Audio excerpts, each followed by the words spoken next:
speak to you in the name of the one holy and living God.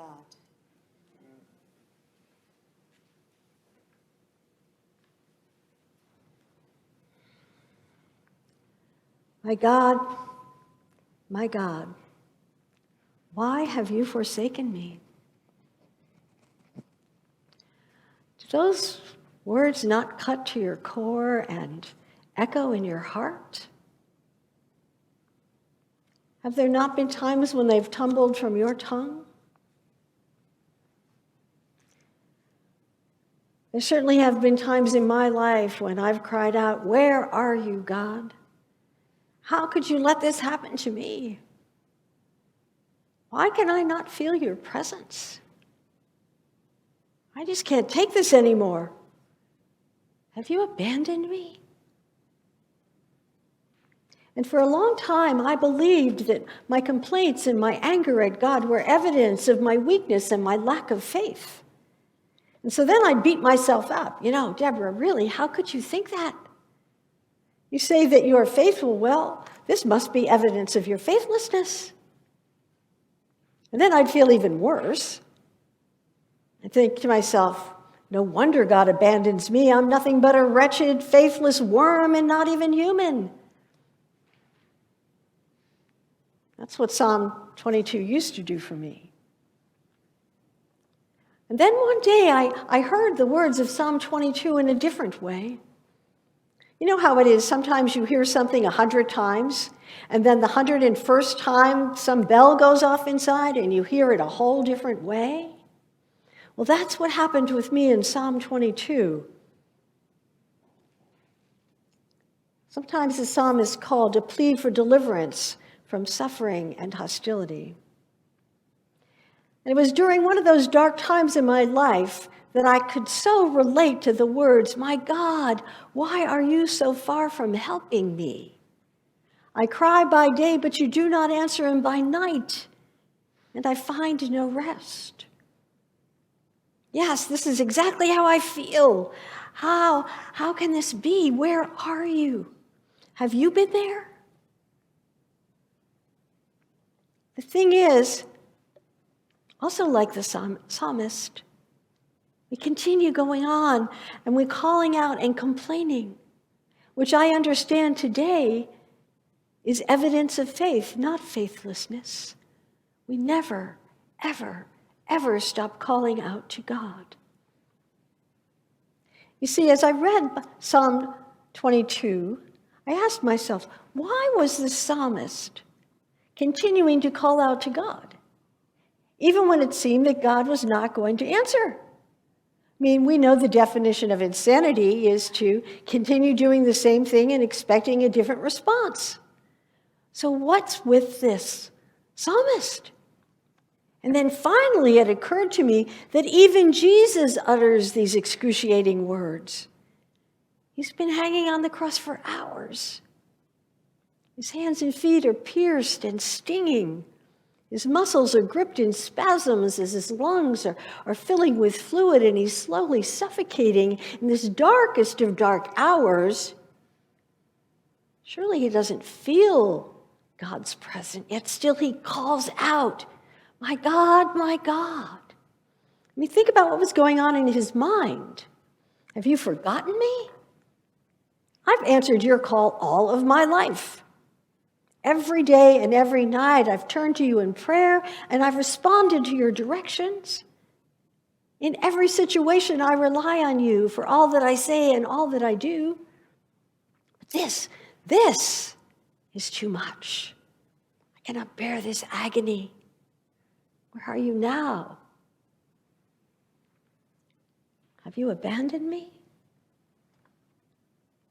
Well, I believe that this agonizing scene exposes the true nature of Jesus' relationship with God, just as Jesus described it earlier in John's gospel text when he prays, "The Father and I are one." And again, "As you, Father, are in me and I am in you, may they," the disciples, "also be in us." And there it is. We are one in the Father. Even when nailed to a cross, nothing separates Jesus or us from God, which is the very basis of our faith. This is the very basis of the mystical, non-dual perspective out of which all the traditions have grown. That nothing, not even death, not even the most unbearable suffering, separates us from God. Now, Christianity has sort of evolved over time, and some would say for the better, others would argue not so much. But either way, the root of our faith is the inseparable relationship between God and humanity. It's been that way from the beginning. From the beginning, God is in relationship with the people, with Abraham, and all of the generations down to us sitting here, out there online, worshiping in your homes. God is with us all the time. But unfortunately, sometimes it isn't until we hit rock bottom, when our bones are out of joint and our mouths are all dried up and pasty, and we can look through our thin skin and count all of our bones. It's not until then that the creedal clothes are stripped away from us and tradition's tunics are set aside. Then, finally, we've hit the bottom in our utter vulnerability. We return to the root of our faith, and we cry out, my God, why have you forsaken me? Because we're crying out to God when everything else is stripped away. And we may remember the words of the psalmist, commit your cause to God, let God deliver. Let God rescue the one in whom God delights. And there's the stunning transition in this psalm. From the depth of agony comes the recognition of God present. The psalmist continues, from the horns of the wild oxen, you have rescued me. What's the wild oxen? It's anything that tears us apart. Anything that pulls us apart in heart and mind and spirit and relationship with ourselves, with one another, and with God. God is in the midst of it. God is in the midst of our suffering. For God did not despise or abhor the affliction of the afflicted. God did not hide God's face from me, says the psalmist, but heard when I cried out. We must never, ever stop crying out to God, and maybe, just maybe, learn to cry out to God before we hit rock bottom.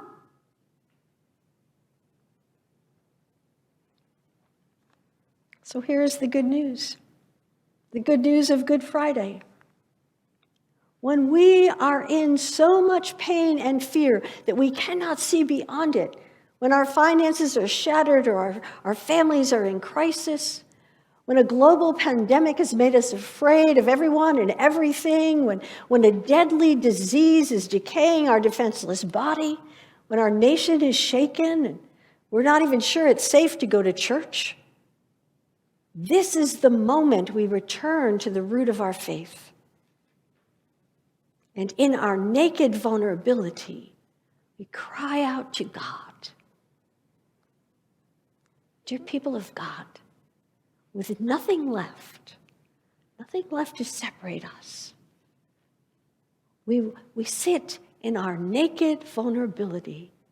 And every cell and every space of our being, we know that Jesus' words are true, as true for us as they are for him. The Father and I are one. Nothing can separate us from God. And that is the good news of Good Friday. Amen.